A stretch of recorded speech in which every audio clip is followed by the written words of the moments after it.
نبی والے نبی سے بڑھا وقار سخن یہی سخن ہے حقیقت میں تاج دار سخن۔ اور آئیے حضرات، اب بہت ادب اور احترام کے ساتھ اس عظیم ہستی کے حضور پہنچتے ہیں جن کے تعارف میں کچھ کہنا سورج کو چراغ دکھانا ہوگا۔ عالمی شہرت یافتہ عالم دین حجت الاسلام المسلمین آیت اللہ حضرت مولانا عقیل الغربی صاحب، مولانا سید عقیل الغربی صاحب کی شخصیت کسی بھی طرح کے تعارف کی محتاج نہیں ہے۔ ہم نے دیکھا ہے کہ دنیا بھر میں اردو جہاں جہاں بولی جاتی ہے، سمجھی جاتی ہے، لوگ بے چین رہتے ہیں، بلکہ میں یہ کہوں لوگ دعا کرتے ہیں کہ ہمیں وہ لمحات نصیب ہوں کہ علامہ تقریر کر رہے ہوں اور ہم سن رہے ہوں۔ ہم انڈیا اسلامک کلچر سینٹر میں تہہ دل سے ان کا استقبال کرتے ہیں، خیر مقدم کرتے ہیں، اور بہت ادب و احترام کے ساتھ میں ان کے حضور پہنچتا ہوں اور حضور سے درخواست کرتا ہوں کہ وہ مائک پہ تشریف لائیں اور آج کی اس محفل میں اپنا خطاب فرمائیں۔ حجت الاسلام المسلمین آیت اللہ مولانا سید عقیل الغربی صاحب۔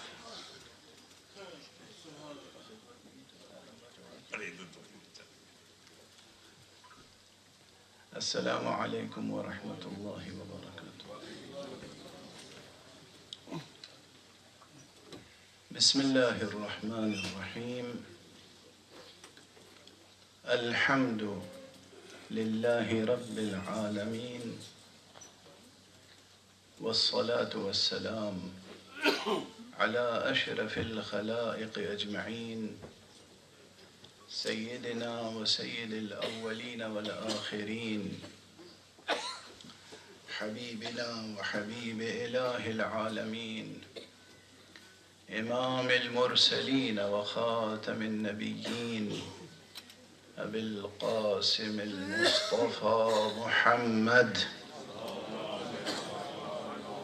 وعلى اہل بیتہ الطیبین الطاہرین الہداة المہدیین المعصومین المظلومین، اما بعد۔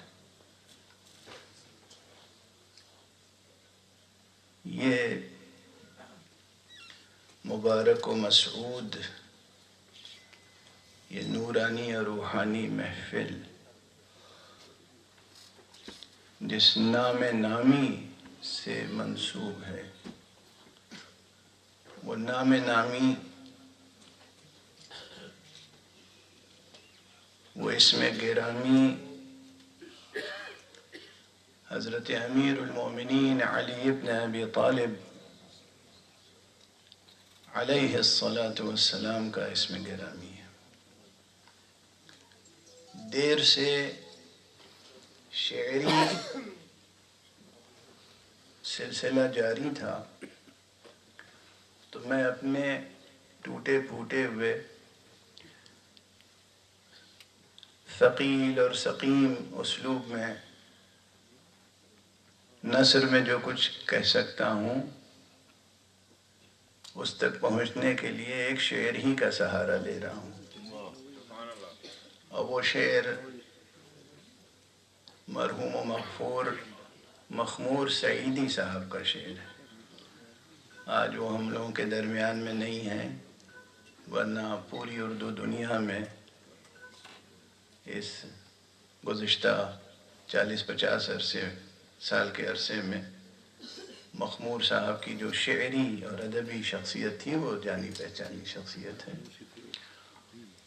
خاص طور سے دہلی میں ہوا کرتے تھے، اور اسی فقیر کے اصرار پر انہوں نے چند منقبتیں اور چند سلام کہے تھے۔ اس میں ایک مرتبہ جو منقبت پڑھی اس کا مطلع یہ تھا کہ نام علی کو کیوں نہ میں روح کی تازگی کہوں،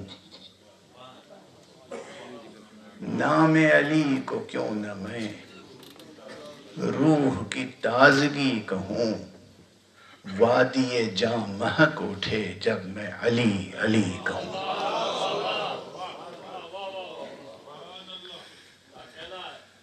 جب انہوں نے یہ منقبت ارشاد فرمائی تو میں نے ایک جسارت ضرور کی.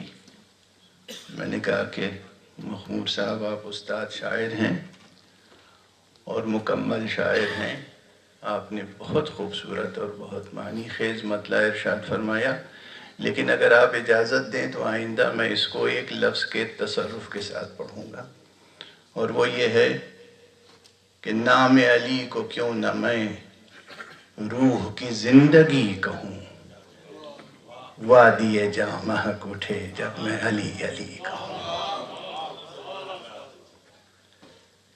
حقیقت امر یہ ہے کہ حضرت امیر المؤمنین علی ابن ابی طالب رضی اللہ تعالی عنہ وکرم اللہ وجہہ وعلیہ الصلاة والسلام. یہ تینوں میں نے فقرے استعمال کیے، اور یہ صراحت کر دوں کہ یہاں پہلا فقرہ جو تھا، جو میں نے عرض کیا رضی اللہ تعالی عنہ، یہ دعائیہ نہیں تھا، اخباریہ تھا. یہ انشائیہ نہیں ہے، خبریہ ہے. یہاں پر یہ وہ شخصیت ہے جس سے اللہ نے اپنے راضی ہونے کا اعلان کر دیا ہے. یہ ہماری دعا کے مستحق محتاج نہیں ہے، منتظر نہیں ہے، حالت منتظرہ نہیں ہے کوئی. اللہ ان سے راضی ہے، یہ اس سے راضی ہے، بلکہ اپنی مرضی، اپنی رضا آپ کی ایک شب کی نیند کی قیمت میں ادا کی ہے. قرآن مجید کی آیت ہے، جو لوگ علوم القرآن پر نظر رکھتے ہیں اس میں ایک اہم علم ہے، علم شأن نزول.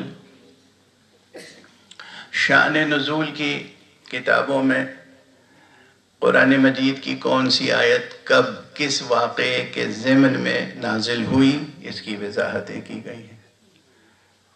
چنانچہ جب امیر المومنین علی ابن ابی طالب علیہ السلام شب ہجرت، جس کی طرف ہمارے پروفیسر اختر الواسع صاحب نے اشارہ فرمایا، شب ہجرت حضور نے حکم دیا اور حضرت علی نے کہا ٹھیک ہے آپ تشریف لے جائیں ہجرت پہ، میں سو جاؤں گا آپ کے بستر پہ. یہ جو ایک شب کی نیند تھی، حقیقت میں جسے کہتے ہیں کہ تلواروں کے سائے میں جو نیند تھی، یہ اتنی پسند آئی پروردگار کو کہ اس نے آپ کی شان میں نایت نازل فرمائی اور اپنی رضا حضرت کو بخش دی. تو یہ وہ رضی اللہ تعالی عنہ ہے. تو یہ انشاء نہیں ہے، دعا نہیں ہے ہماری طرف سے کہ اللہ ان سے راضی ہو جائے، یہ اخبار ہے، خبر دے رہا ہوں کہ اللہ ان سے راضی ہو گیا. کرم اللہ وجہہ، اس لیے کہ اللہ نے آپ کے چہرے کو کیا کرامت اور کیا بزرگی بخشی ہے. ایک کرامت و بزرگی جو تمام علماء اسلام بیان کرتے ہیں وہ یہ ہے کہ یہ وہ پیشانی تھی، یہ وہ روح مبارک تھا جو کبھی کسی صنم کے آگے جھکا نہیں. اور ایک بات عرض کروں، اگر واقعاً اصنام پرستی کے اس دور میں بھی ہمیں سرفراز رہنا ہے تو ہمارے اندر قوت عشق علی ہی سے پیدا ہوگی. معرفت علی، عشق علی. عشق قوت ہے، زندگی ساز قوت، حیات آفری قوت. اکثر میں عرض کرتا ہوں کہ یہ جو ہمارے کلاسیکی شعراء نے اور ادباء نے عشق کے موضوع پر غزلیں کہیں، مثنویاں کہیں، قصیدے کہے، عشق کا فلسفہ بیان کیا، یہ عشق زندگی ساز اور زندگی آفری اور بہشت ساز اور بہشت آفری عشق ہے. تو آپ کا عشق ایک بت شکن کا عشق ہی وہ ہو سکتا ہے جو بت پرستیوں کے ہر دور میں انسان کو ہمت دلاتا رہے، حوصلہ دلاتا رہے۔ اس لیے آپ کرم اللہ وجہہ، کبھی کسی بت کے سامنے آپ نے سجدہ نہیں کیا۔ دوسرا سبب، کون ہوگا جس کے چہرے کی کرامت کی قسم کھائی جائے سوائے اس چہرے کے جس کے لیے رسول اکرم صلی اللہ علیہ وآلہ وسلم نے ارشاد فرمایا النظر الی وجہ علی عبادہ، علی کے چہرے کو دیکھنا بھی عبادت ہے۔ کیا کرامت ہے، کیا بزرگی ہے، کیا بزرگواری ہے۔ یہ تو کرم اللہ وجہہ کے تعلق سے۔ ہمارے اس دور میں بعض ایسے حضرات جن کا مطالعہ کم ہے، میں یہی کہہ سکتا ہوں بہت ادب کے ساتھ اور احتیاط کے ساتھ، جن کا مطالعہ کم ہے، وہ بعض دینی مدرسوں کی ابتدائی تعلیم حاصل کر کے اور وہ اپنی ایک شناخت پیدا کرنے کی کوشش کرتے ہیں، لیکن حقیقتاً مطالعہ کم ہے وہ، اور پھر فرقہ پرستی اور فرقہ واری کی جو ہوا ہے اس میں بھی کچھ نہ کچھ وہ اس سے متاثر ہیں، تو اکثر اعتراض کر دیتے ہیں کہ علی کو علیہ السلام کیوں کہیں گے، علی کو علیہ السلام کیوں کہیں گے۔ میں عرض کرتا ہوں، پہلی بات تو یہ ہے کہ آپ خود اپنے بزرگوں کی کتابوں کا مطالعہ تو کر لیجئے۔ امام بخاری نے حضرت علی کے نام کے ساتھ علیہ السلام لکھا ہے، امام مسلم نے حضرت علی کے نام کے ساتھ علیہ السلام لکھا ہے، بخاری کے شارح بلکہ اکثر شارحین، انہوں نے جہاں حضرت علی کا تذکرہ آیا ہے کہیں رضی اللہ تعالی عنہ لکھا ہے، کہیں کرم اللہ وجہہ لکھا ہے، کہیں علیہ السلام بھی لکھا ہے۔ اور علماء اسلام میں، بزرگوں میں اکثریت ان کی ہے جو علی کو علیہ السلام لکھتے آئے ہیں۔ اپنی کتابیں تو پڑھ لیں۔ تو اس لیے علیہ السلام کا مسئلہ بھی کوئی ایسا ایشو نہیں ہے جسے آپ اختلاف کی بنیاد بنائیں۔ اللہ کی طرف سے سلامتی، جو اللہ کی راہ میں جان دے دے، اگر اس پر اللہ کی طرف سے سلامتی نہیں آئے گی تو کس پر آئے گی؟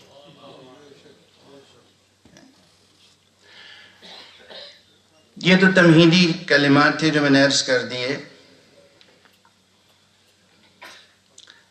وقت چونکہ محدود ہے، اس لیے بہرحال گفتگو کو بہت، یہاں بزرگان تشریف فرمائے، پروفیسر اختر الواسع صاحب نے تو بہت اختصار سے کام لیا، پروفیسر خالد محمود صاحب میرے استاد ہیں، اور جناب شکیل شمسی صاحب ماشاءاللہ بہت اچھے صحافی اور شاعر ہیں، اور اس بزم میں جو حضرات تشریف فرما ہیں بہت سے وہ چہرے ہیں جو علم اور دانش اور ادب اور شعر اور تفکر کے نور سے منور اور روشن چہرے مجھے نظر آ رہے ہیں۔ تو بہت کچھ آپ کی ذہانتوں پر بھروسہ کرتے ہوئے اختصار کے ساتھ عرض کروں گا۔ جو عنوان مقرر کیا گیا میرے لیے، وہ عنوان یہ ہے کہ امیر المومنین حضرت علی کا فلسفہ تعلیم۔ یہ موضوع بہت اہم ہے، بہت اہم ہے، اور حضرت علی کے نام نامی کے تعلق سے یہ اور بھی معنی خیز اور فکر انگیز ہو گیا ہے، کیونکہ ابھی حدیث آپ نے سنی، پروفیسر اختر الواسع صاحب نے ارشاد فرمائی حدیث، حضور علیہ السلام نے فرمایا ہے انا مدینۃ العلم وعلی بابها، میں شہر علم ہوں، میں شہر علم ہوں۔ یہ بھی عرض کر دوں کہ مدینے کا ترجمہ صرف شہر کرنا بھی ایک کند ترجمہ ہے، نا رسا ترجمہ ہے، مگر بہرحال آپ مدینہ علم ہیں، وہ علی بابہ، اور علی اس کے در ہیں۔ جو باب شہر علم ہوگا، اگر اس سے ہم فلسفہ تعلیم نہ لیں گے تو کس سے لیں گے؟ چاہے فلسفہ علم ہو اور چاہے فلسفہ تعلیم، دونوں میں ذرا فرق ہے، بلکہ کافی فرق ہے۔ ایپسٹیمولوجی سے لے کے اور پیڈاگوجی تک تو بہت فرق ہے۔ تو فلسفہ علم ہو، چاہے ایپسٹیمولوجیکل ایشوز ہوں، اور چاہے وہ تعلیم، چاہے ابتدائی تعلیم کی بات ہو، چاہے ثانوی تعلیم کی بات ہو، چاہے اعلیٰ تعلیم کی بات ہو، تعلیمی تفکر کا زندہ رہنا معاشرے کے زندہ رہنے کی ایک پہچان ہوتی ہے۔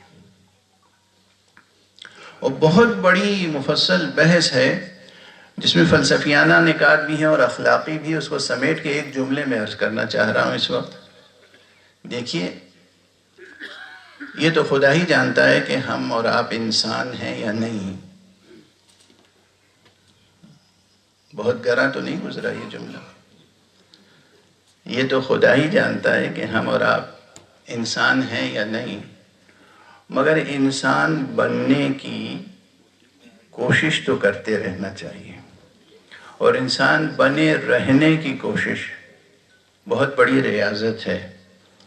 ایک شعر تو بہت مشہور ہے غالب کا، آپ سب کے ذہنوں میں ہوگا، کہ بس کے دشوار ہے ہر کام کا، آساں ہونا آدمی کو بھی میسر نہیں، انسان ہونا۔ بہت مشہور شعر ہے، لیکن مولانا حالی، جنہیں میں کہتا ہوں معلم اخلاق، زبان اردو کے سعدی، مولانا الطاف حسین حالی کا بھی یہ شعر ہے کہ جہاں انہوں نے فرمایا ہے کہ فرشتے سے بہتر ہے انسان ہونا۔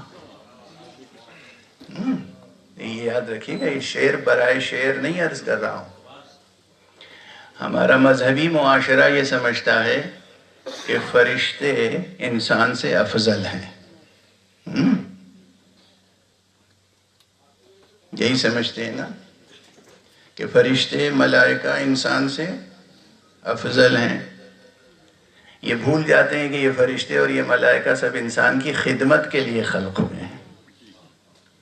بہرحال مولانا حالی فرماتے ہیں کہ فرشتے سے بہتر ہے انسان ہونا، مگر اس میں لگتی ہے محنت زیادہ۔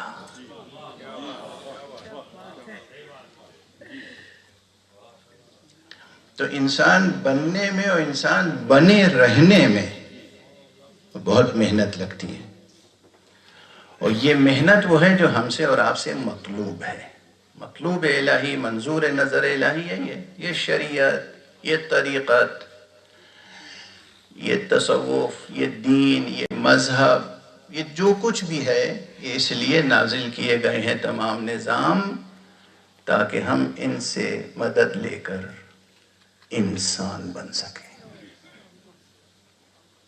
اور انسان کی، اب یہ جملہ عرض کر رہا ہوں، چھوٹا سا جملہ اگر محفوظ رہ جائے ذہنوں میں، نقش ہو جائے اگر لوح قلب پر، تو میں بہت ممنون ہوں گا۔ یہ نہ جانے کتنی آیتوں اور حدیثوں اور نہ جانے کتنے مفکرین کے افکار کا خلاصہ ہے جو یہ فقیر عرض کر رہا ہے آپ کے سامنے۔ انسان کی بحیثیت انسان غذا صرف علم ہے۔ انسان کی بحیثیت انسان غذا صرف علم ہے۔ باقی جو کچھ ہم تناول فرماتے ہیں وہ تو ہمارے اور حیوانات میں مشترک ہے یا نہیں؟ جو کچھ آپ تناول فرماتے ہیں وہ سب ہم میں اور حیوانات میں مشترک ہے۔ جو چیز ممتاز ہے قطعاً، یعنی ہم جو غذا لیتے ہیں روزانہ، صبح اٹھ کے ناشتہ کرتے ہیں، ماشاءاللہ دوپہر میں ہم لوگ تو 3 وقت سے کم کھانے پہ اکتفا نہیں کرتے، بلکہ اس سے بھی زیادہ ہو جائے۔ حالانکہ ایک حدیث میری نظر سے گزری کہ جو شخص، ایک اثر ہے، حدیث اگر آپ نہ کہیں تو اثر ہے، یعنی بزرگان دین میں سے ایک بزرگ کا یہ قول ہے کہ اگر 2 وقت سے زیادہ ایک دن میں کوئی انسان کھائے تو اسے جانور کے کھونٹے پہ باندھ دو. قربان ہوئے جا رہے ہیں روٹی پر. یہ غذا جو ہم لیتے ہیں یہ سب ہم میں اور حیوانات میں مشترک ہے. کوئی ایک چیز بتا دیجئے جو ممتاز ہو، جو حیوان نہ کھاتے ہوں. بھی ہم سبزی کھاتے ہیں، سبزی خور حیوان بھی بہت ہیں. ہم گوشت کھاتے ہیں، گوشت خور حیوان بھی بہت ہیں، کم تو نہیں. دال دلیا چگنے والے بھی حیوان کم نہیں. کیا چیز ہے کھانے کی جو حیوان سے ہمیں ممتاز کرتی ہے؟ صرف ایک چیز ہے. اسی لیے میں نے قید رکھی تھی بیچ میں، وہ جو علم منطق میں خاص طور سے بار بار بحث آتی ہے کہ بھئی یہ تعریف جامع ہے اور مانع ہے یا جامع و مانع نہیں ہے، اس میں قید احترازی ہے یا نہیں ہے. تو وہ قید احترازی میں نے رکھی ہے کہ انسان کی بحیثیت انسان غذا صرف علم ہے. اسے یاد رکھیں ہمیشہ، زندگی کے جس مرحلے میں ہوں اور زندگی کے جس شعبے میں ہوں. اور اگر انسان کی بحیثیت انسان غذا علم ہے تو ہمیں یہ غذا سب سے بہتر، سب سے برتر، سب سے نفیس اگر کسی کے خانے نعمت پر میسر آ سکتی ہے تو وہ علی ابن ابی طالب کا خانے نعمت ہے. مائدہ امیر المؤمنین علی ابن ابی طالب پر ہمیں الہیات سے لے کر اخلاقیات تک، الہیات سے لے کر اخلاقیات تک زندگی کے جتنے شعبے ہیں ہر شعبے پر آپ نے روشنی ڈالی. اور بھئی مسائل اتنے ہیں کہ میں کیا عرض کروں، وقت کی محدودیت بہرحال پیش نظر ہے.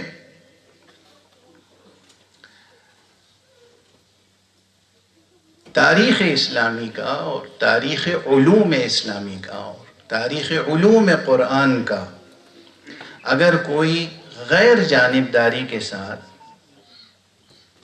طالب علمی کے سچے ذوق کے ساتھ، تحقیق کے سچے ذوق کے ساتھ مطالعہ کرے تو اسے اندازہ ہوگا کہ واقعاً امیر المومنین علی ابن ابی طالب علیہ السلام نے حضور اکرم صلی اللہ علیہ وآلہ وسلم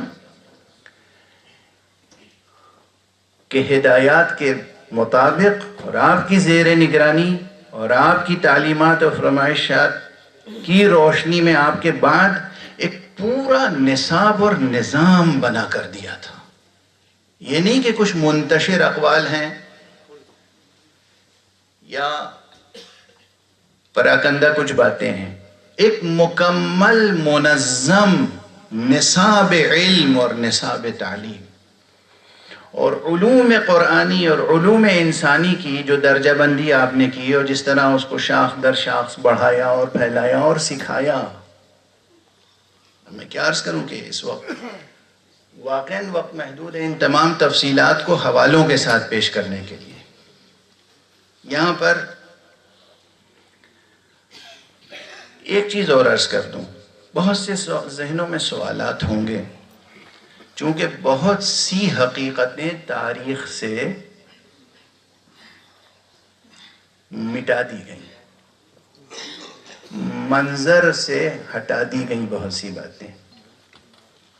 اور اب بہت سے لوگ امیر المومنین کے بہت سے کارناموں کو اور بہت سی آپ کی منقبتوں و فضیلتوں کو مشکوک قرار دیتے ہیں. میں ایک چھوٹا سا جملہ عرض کروں تو اس ایک جملے کو اگر اچھی طرح سمجھ لیں تو بہت سے شکوک و شبہات اور اوہام تو یوں ہی دور ہو جائیں گے انشاءاللہ. حضور سرکار رسالت مآب محمد مصطفیٰ صلی اللہ علیہ وآلہ وسلم سب سے بڑے معلم انسانیت ہیں، سب سے بڑے معلم انسانیت ہیں. آپ سے بڑا کوئی معلم، نہ کوئی معلم توحید ہوا ہے نہ ہوگا، نہ کوئی معلم انسانیت ہوا ہے نہ ہوگا. اور اسی لیے تمام مسلمان متفق ہیں اس پر کہ جو بھی آپ کی صحبت سے فیضیاب ہوا وہ نکھر گیا ہے نا اس پہ اتفاق؟ تھوڑی دیر کی صحبت یا چند دنوں کی صحبت یا چند برس کی صحبت اگر بدل سکتی ہے تو آپ اس گوہر شاہوار کے بارے میں کیا کہیں گے جس نے آپ کی آغوش تربیت ہی میں تربیت پائی؟ دیکھیں نا، تقابل اور موازنہ اور اختلاف رائے اور یہ سب اپنی جگہ. ایک طرف ایک شخص ہے جو حضور علیہ السلام سے آ کر ملا، ایک مرتبہ ملاقات ہوئی، السلام علیکم حضور، 10 بوسی کی بیعت کی، چلا گیا. اس کے بعد زندگی بھر آپ کی زیارت بھی اسے نصیب نہیں ہوئی. صحابی کی تعریف میں وہ بھی شامل ہے. ایک شخص آیا جسے 1 دن یا 2 دن کی صحبت نصیب ہوئی.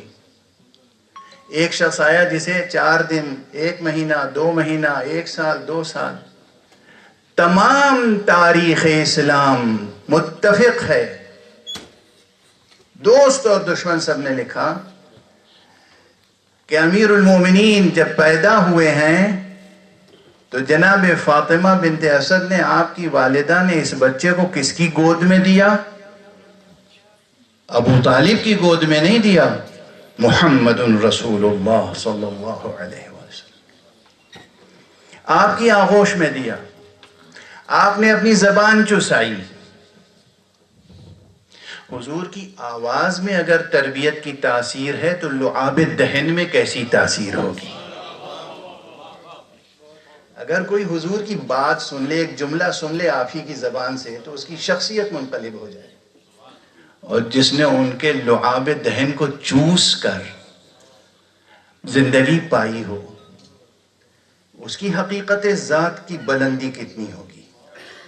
یعنی یہ سب چیزیں وہ نہیں ہیں جو شاعرانہ تخیل ہو، خطیبانہ مبالغہ ہو، جوش عقیدت میں مبالغہ آرائی ہو. نہیں، یہ تو بس تاریخ کی بالکل سامنے کی باتیں ہیں جس پہ سب متفق ہیں. پیدا ہوئے، جناب فاطمہ بنت اسد نے اس بیٹے کو پیغمبر کی آغوش میں دیا. اچھا، اس کے بعد چند برس، صرف 2 3 4 برس، وہ بھی وہ برس تھے جب حضور علیہ السلام اور جناب ابو طالب کا کنبہ تقریباً ایک ہی گھر میں رہتا تھا، تقریباً. اور اگر الگ الگ بھی مکانات تھے تو ایک دوسرے کے آنا جانا اتنا تھا اور اتنی بار تھا کہ اسے 2 الگ الگ کنبوں میں شمار نہیں کرنا چاہیے. لیکن اس کے بعد کچھ یہ ہوا کہ قحط پڑ گیا اور جناب والا وہ تنگی، معاشی تنگی کا دور آ گیا. تو حضور علیہ السلام نے جا کے حضرت ابو طالب سے کہا کہ آپ علی کو مجھے دے دیں.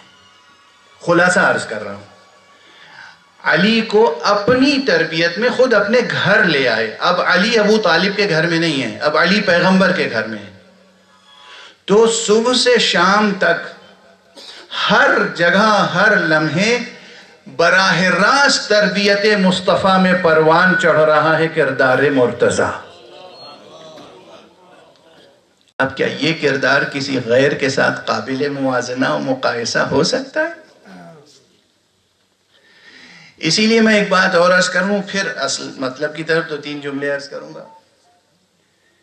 حضور کی سیرت، آپ کی تعلیمات براہ راست دہن بدہن، سینہ بسینہ، نظر بنظر، نفس بنفس کس طرح جذب کرنے کا موقع ملا علی ابن ابی طالب کو. اور اس کے بعد صرف یہی نہیں کہ عمومی حالات میں جو کچھ لے سکتے تھے، حدیثیں موجود ہیں کہ بطور خاص حضور علیہ السلام نے فرمایا کہ مجھے حق سبحانہ و تعالی نے یہ حکم دیا ہے کہ میں اس جوان کے سپرد اسرار کروں. اور یہی سبب ہے کہ جتنے سلسلہ تصوف ہیں وہ سب سلسلہ تمام ہوتا ہے جا کر، سوائے ایک سلسلے کے، باقی تمام سلسلے جا کے تمام ہوتے ہیں امیر المومنین علی ابن ابی طالب علیہ السلام کرم اللہ وجہہ ورضی اللہ تعالی ان پر. اور اب میں حضرت امام احمد ابن حنبل کا بس ایک جملہ عرض کر کے وہ گفتگو کو اپنے اصل موضوع کی طرف. حضرت امام احمد ابن حنبل، حضرت امام احمد ابن حنبل صاحب مسند اور نہ جانے اور کتنی ان کی کتابیں، ان سے ان کے بیٹے نے پوچھا، جو میں عرض کر رہا تھا نا کہ موازنہ، مقایسہ، یہ بڑے یا وہ بڑے، یہ بزرگ یا وہ بزرگ، یہ بحثیں جو ہیں نا یہ ہم لوگوں کو زیب نہیں دیتی، اور ان مسائل میں بٹنا نہیں چاہیے، تقسیم نہیں ہونا چاہیے. حضرت امام احمد ابن حنبل سے ان کے بیٹے نے پوچھا کہ بابا یہ بتائیے کہ صحابہ میں فضیلت کی ترتیب آپ کی نگاہ میں کیا ہے؟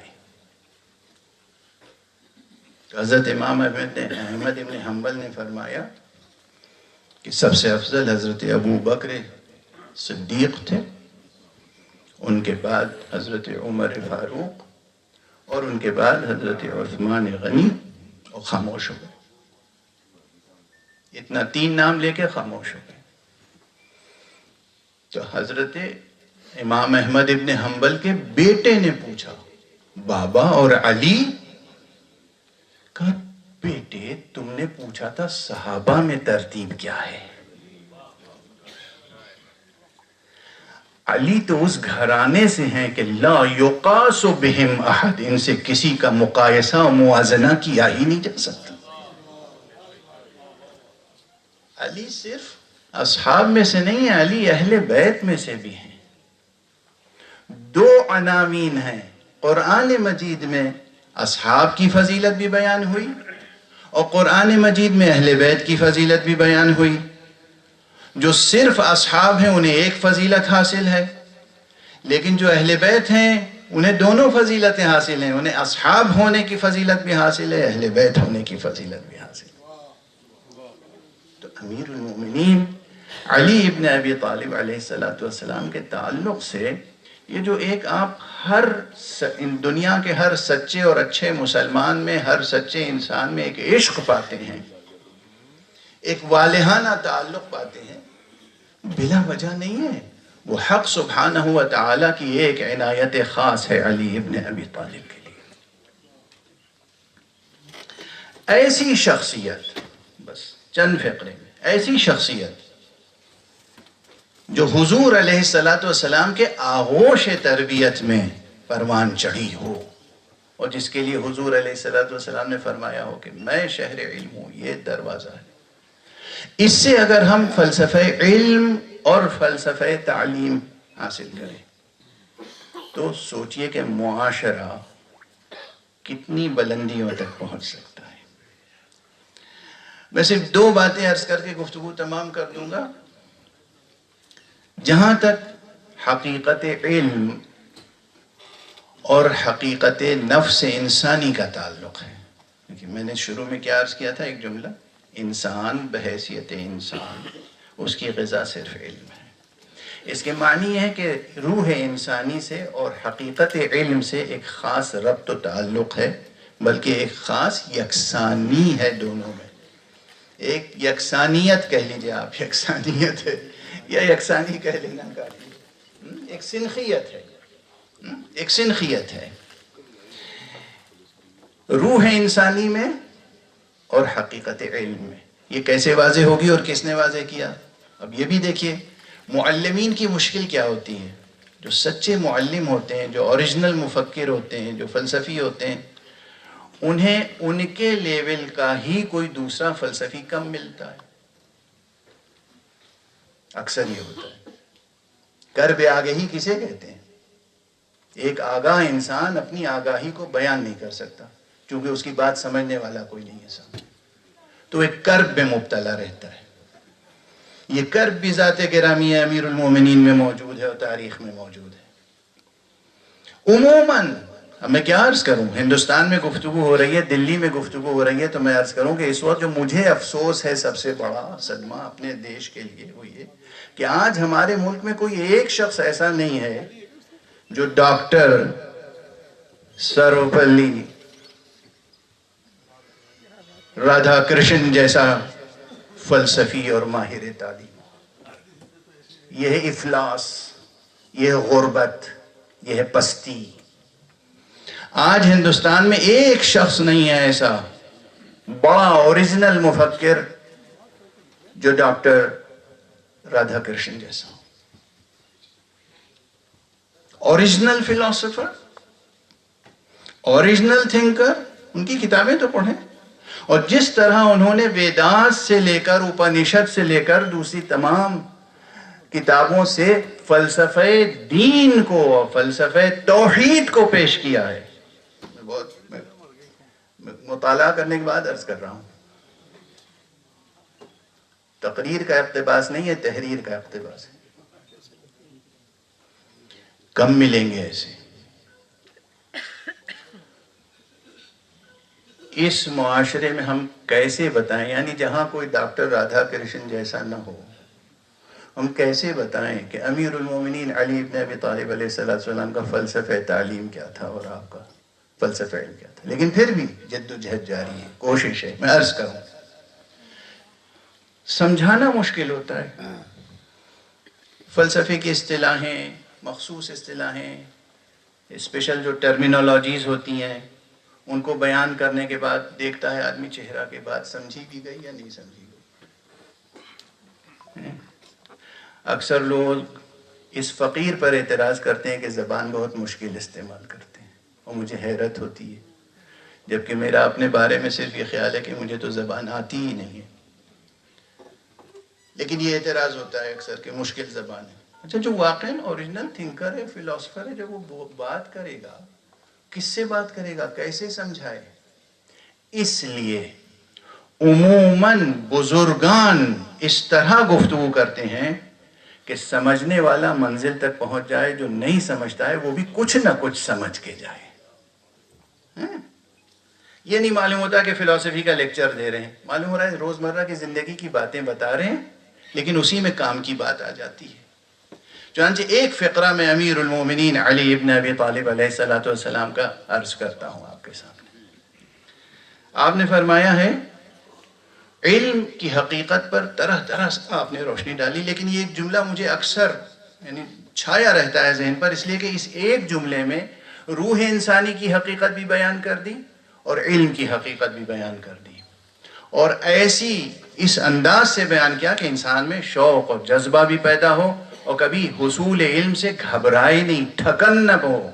نہیں، ہمارے ہاں ایک زمانہ تھا، اب بھی ہوگا، میں نے سنا ہے بعض بزرگوں کو، بچہ اسکول سے آیا اور اس کو دوسرے علوم، عموماً مسلمان گھرانوں میں تو یہ رہا ہے کہ بھئی مولوی صاحب آ گئے قرآن پڑھانے کے لیے، اب اندر سے کوئی آواز آئی کہ بچہ ابھی تھکا ہوا ہے، اس کے ذہن پہ کتنا بوجھ ڈالیں گے آپ، دماغ پہ کتنا بوجھ ڈالیں گے۔ انہیں اندازہ نہیں کہ بچے کے ذہن میں کتنی قوت ہوتی ہے اور انسانی دماغ میں کتنی توانائی ہوتی ہے۔ دیکھیں نا، یہ جاہل معاشرے کی آواز تھی، بچے کے ذہن پہ کتنا زور ڈالیں گے۔ امیر المومنین کا یہ جملہ سن لیجئے، بچہ ہو، جوان ہو، بڑا ہو، بوڑھا ہو، مرد ہو، عورت ہو، سب سن لیں۔ فرماتے ہیں، کل وعاء یضیق بما یجعل فیہ الا وعاء العلم فانہ یتسع۔ ہر برتن اس کے اندر جب کچھ ڈالا جاتا ہے تو وہ بھر جاتا ہے، لبریز ہو جاتا ہے، اس کی ظرفیت ختم ہو جاتی ہے، مگر ظرف علم وہ ہے کہ جتنا علم حاصل کرتے چلے جاؤ گے یہ ظرف بڑھتا ہی چلا جائے، یہ ظرف وسیع سے وسیع تر ہوتا چلا جائے گا۔ یہ کون سا ظرف ہے؟ یہ ظرف علم کون سا ہے؟ کتاب، نوٹ بک، لوح، تختی، یہ ظرف علم آپ کی روح ہے، یہ ظرف علم آپ کا ذہن ہے، یہ ظرف علم آپ کا قلب ہے۔ علم کہیں اور یہ جوہر نام علم نہیں پاتا مگر تب جب یہ قلب انسان میں آ کے مستقر ہوتا ہے. بہت اہم نکتہ یہ فلسفیانہ بحث ہے یہاں پر کہ آپ وجود خارجی کو علم نہیں کہتے، وجود ذہنی کو علم کہتے ہیں نا. ایک جو میں نے دو اصطلاحیں استعمال کر لی فلسفے کی، معذرت، اور کیا عرض کر سکتا ہوں. تو یہ انسان ہے، یہ انسانی ذہن، یہ انسانی قلب، یہ انسانی روح جتنا علم حاصل کرتے چلے جائیں گے یہ خود وسیع سے وسیع تر ہوتا چلا جائے گا. اچھا، اسی طرح نہ جانے کتنے اور اقوال ہوں گے، لیکن یہ یاد رکھیے کہ اس ایک قول سے ایک طرف یہ روشن ہوا کہ ہماری روح کا تعلق علم سے ہے اور علم کا تعلق ہماری روح سے ہے. یہ علم جو معلومات ہم حاصل کرتے ہیں عموماً ہم کیا کرتے ہیں، تھوڑے سے معلومات ہوتے ہیں، انفارمیشنز ہوتی ہیں. یہ لوگ جو علم پہ نازاں ہوتے ہیں انہیں تو معلوم بھی نہیں کہ علم کیا ہے. تھوڑے سے معلومات ہوتے ہیں، تھوڑی سی انفارمیشنز ہوتی ہیں جو نہ جانے کتنے غلاف میں ہوتی ہیں. جب تک یہ سب غلاف اتر نہ جائے، تحلیل نہ ہو جائے اور اندر سے جوہر غذائے روح نہ بنے، اس وقت تک علم حاصل نہیں ہوتا. میں بہت معذرت کے ساتھ عرض کر رہا ہوں اور سما خراشی کر رہا ہوں. آپ کی اسٹیج پر اساتذہ موجود ہیں اور اساتذہ کا کام ہے درس دینا. دیکھیے دو الفاظ ہیں، ایک لفظ ہے علم اور ایک لفظ ہے درس، دونوں عربی کے ہیں. درس کسے کہتے ہیں؟ علم حاصل کرنا اور علم دینا. درس اور تدریس، تدریس یعنی پڑھانا. عربی ایٹیمولوجی کا ذوق جو لوگ رکھتے ہیں اس میں بھی بڑی لذت پیدا حاصل ہوتی ہے. اگر انسان کو وہ ذوق پیدا ہو جائے تو جانیں گے کہ درس، دال رے سین، اس کی معنویت کیا کیا ہے. ڈکشنری دیکھیے، علم الاشتقاق دیکھیے. درس کے ایک معنی تو سبق پڑھنا اور پڑھانا ہے. ایک معنی درس کے کیا ہے؟ کوئی چیز جب مٹ جاتی ہے، کوئی نشان مٹ گیا تو اسے کہتے ہیں درسا، مٹ گیا. ارے کہاں تو علم حاصل کرنے اور علم دینے کو کہہ رہے تھے درسا، اور کہاں مٹ جانے کو کہتے ہیں درسا. یہی نہیں، وہ جو ہم لوگ اب تو ابھی بھی خیر ہے، زراعت کا جن لوگوں نے مشاہدہ کیا ہے قریب سے، جو کھیت سے فصل کٹ کے آتی ہے، گیہوں، دھان، پھر اس کو پہلے جانور اپنے وہ بیل چلائے جاتے تھے، اب مشینیں آ گئی ہیں، مگر ہے تو یہی کہ اس میں سے دانے سے وہ بھوسا الگ کیا جاتا ہے نا.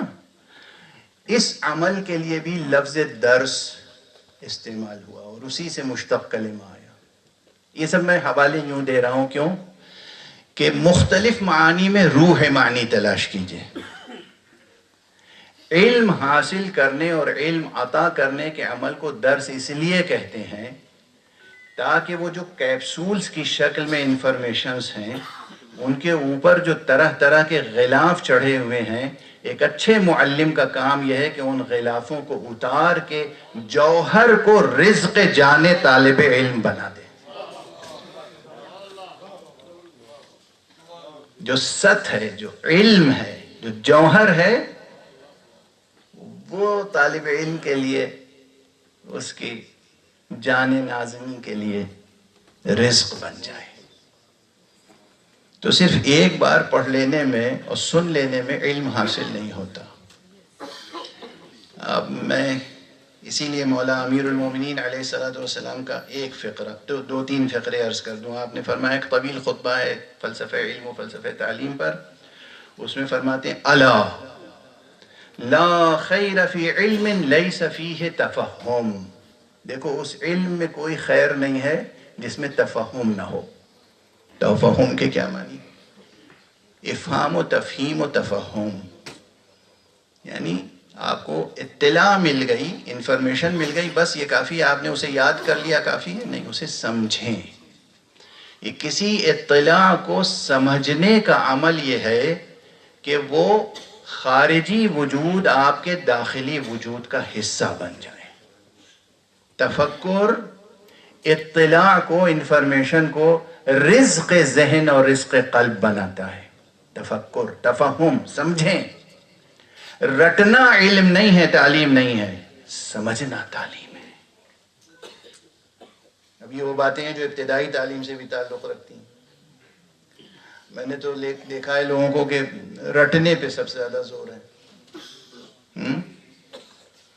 جملے زبان پہ چڑھے ہوئے ہیں، الفاظ زبان پر جاری ہیں، ان جملوں اور ان الفاظ کے معانی سے بولنے والے بے خبر ہیں۔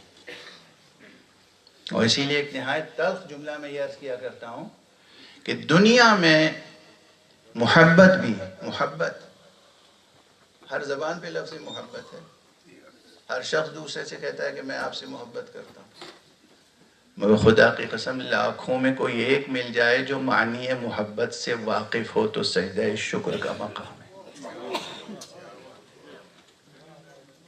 نہیں جانتے ہیں لوگ نہیں جانتے ہیں کہ محبت کس جوہر نورانی کا نام ہے۔ محبت کسی جسمانی کشش کا نام نہیں ہے، محبت پسند و ناپسند کا نام نہیں ہے، محبت ایک جوہر نورانی ہے۔ یہ لوگ نہیں جانتے۔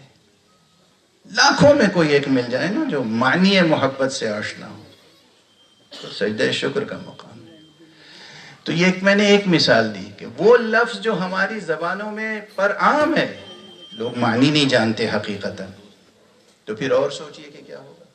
اسی لیے امیر المؤمنین علی ابن ابی طالب علیہ السلام کے فلسفہ تعلیم میں سب سے زیادہ جن باتوں پہ زور دیا گیا ہے ان میں سے ایک یہ ہے، وہ بھی قرآن پاک کے تتبع میں، کہ تعقل سے کام لو، تدبر سے کام لو، تفہم سے کام لو، رٹ نہ لو کوئی چیز، سن کے یاد نہ رکھو صرف کوئی چیز، پڑھ کے یاد نہ رکھو، سمجھو۔ یاد رکھنا الگ عمل ہے، سمجھنا الگ عمل ہے۔ اگر سمجھ لیا تو وہ جزو قلب ہو گیا، یاد رکھا صرف تو وہ ذہن کے خزانے میں ایک محفوظ ہے، ایک جگہ پہ۔ بالکل جیسے بچوں کے لیے مثال دے دوں، یہ جملہ عرض کروں، بزرگوں کے لیے تو میں کیا عرض کر سکتا ہوں کہ بھئی یہ پیسہ جو ہے یہ آپ کی جان کا حصہ کیسے بن سکتا ہے؟ پیسہ، روپیہ، پیسہ پرانی بات ہے، بہت 20-40 برس پہلے بھی یہ جملہ کہا تھا، پھر کہہ رہا ہوں، لیکن ضرورت ہے۔ بچوں کو آپ پیسہ دیتے ہیں، وہ پیسہ گر سکتا ہے، کچھ چیز خرید کے اگر وہ کھائیں گے تو پیسہ باقی نہیں رہے گا، لیکن وہ پیسہ جزو جان بن جائے گا۔ ایک ادنا سی بالکل معمولی سی مثال ہے۔ علم کا یہی حال ہے، علم آپ نے اور سکہ جیب میں رکھے رہیں گے، کھنکتا رہے گا، آپ کے کام نہیں آئے گا، چوری ہو سکتا ہے۔ اسی طرح آپ معلومات کا ذخیرہ اگر ذہن میں محفوظ رکھیں گے تو یہ مٹ سکتا ہے، محو ہو سکتا ہے، سہو و نسیان کی آندھیاں اور طوفان اسے اڑا سکتے ہیں، ختم ہو سکتا ہے۔ لیکن اگر آپ نے صرف ذہن تک یادداشت کے طور پہ محفوظ نہیں رکھا، سمجھ لیا اس کو، تو یہ تعقل اور تفہم اور تدبر اور تذکر، یہ وہ اصطلاحیں ہیں جو قرآن نے دی اور جن کی تشریح نبی کریم صلی اللہ علیہ وآلہ وسلم اور ائمہ اطہار نے کی، اور خصوصیت کے ساتھ امیر المومنین علی ابن ابی طالب علیہ السلام نے کی۔ اب ان جملوں میں فرماتے ہیں الا لا خیر فی علم لیس فیہ تفہم، دیکھو اس علم میں کوئی خیر نہیں ہے، کوئی بھلائی نہیں ہے جس میں تفہم نہ ہو۔ الا لا خیر فی قراءۃ لیس فیہا تدبر، دیکھو ایسی قراءت میں کوئی خیر نہیں ہے جس میں تدبر نہ ہو۔ الا لا خیر فی عبادۃ لا فقہ فیہا، یہ اور سب سے بڑھ کر ہے، یہ خانقاہ نشینوں اور محراب میں دن رات گزارنے والوں کے لیے ہے کہ جو عبادت کرتے رہتے ہیں۔ آپ فرماتے ہیں کسی عبادت میں کوئی خیر نہیں ہے جب تک کہ اس میں تفقہ نہ ہو، یعنی سوجھ بوجھ، تفکر، سمجھ، سمجھ اگر نہیں ہے تو عبادت. اب جتنے لوگ ہیں بظاہر ہے، ہمیں تو اکثر لوگ ملتے ہیں نا اس لباس کو دیکھ کر بھی اپنا درد دکھ بیان کرتے ہیں، اور سن لیجئے، ہنسی ضبط کیجئے گا اگر ضبط کر سکتے ہیں تو. خدا معلوم مجھے کیا سمجھتے ہیں، اللہ تعالی کی شکایت مجھ سے کرتے ہیں. اور بھی کچھ مولویوں کو، طالب علموں کو یا علماء کو یہ تجربہ ہوگا. کس کی شکایت؟ اللہ کی شکایت ہم سے آ کے کرتے ہیں. کیا کرتے ہیں؟ مولانا دعا کرتے کرتے زبان گھس گئی، اللہ دعا ہی نہیں سنتا.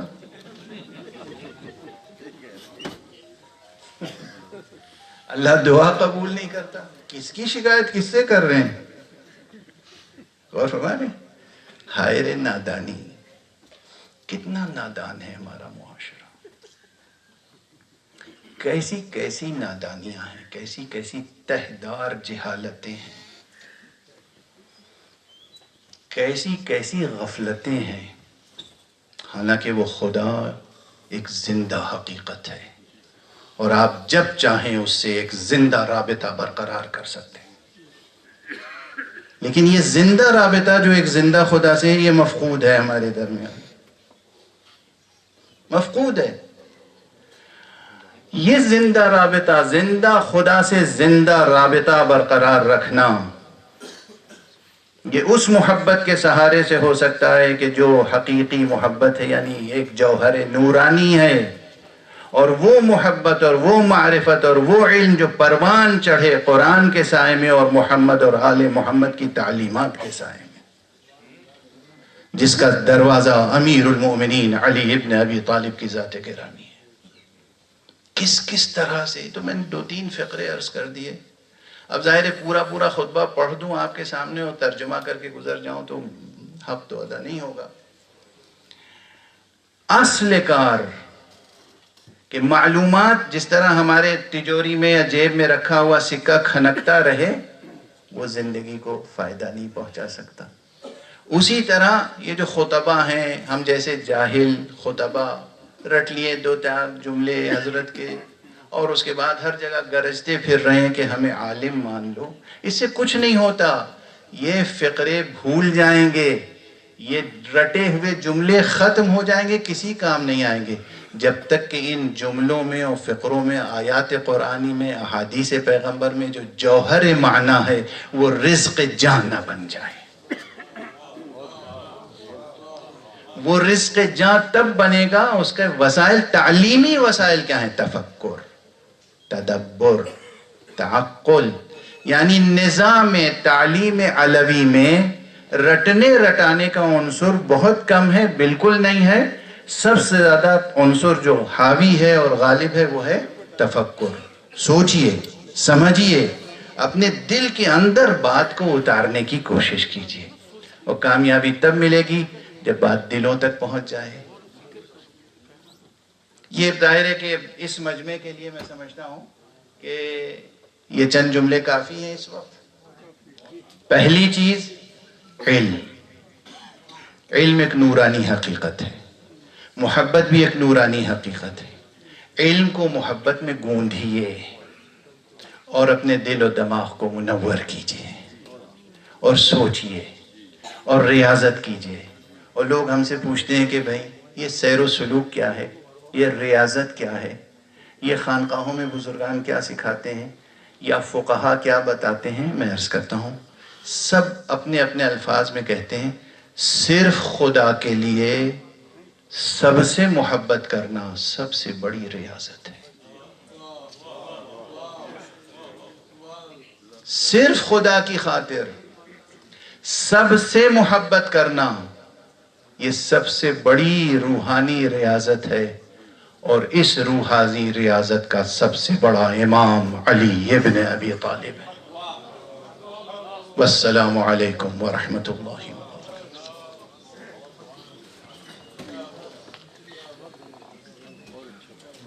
سبحان اللہ حضور. ووٹ آف تھینکس کے لیے میں سینٹر کے vice president S M Khan صاحب سے درخواست کر رہا ہوں کہ وہ، اور انہوں نے کہا ہے کہ میں آپ تمام حضرات کا تہ دل سے شکریہ ادا کر دوں، خصوصی طور سے ہمارے مہمان مقررین اور شعراء حضرات جنہوں نے آج کی اس بزم میں شرکت کی اور ثواب دارین حاصل کیا۔ میں اپنے اس شعر کو ریپیٹ کرتے ہوئے کہ ہم علی کے دوست ہیں، کردار سے ثابت کریں، کام بھی ہوں گے، دعا میں بھی اثر ہو جائے گا۔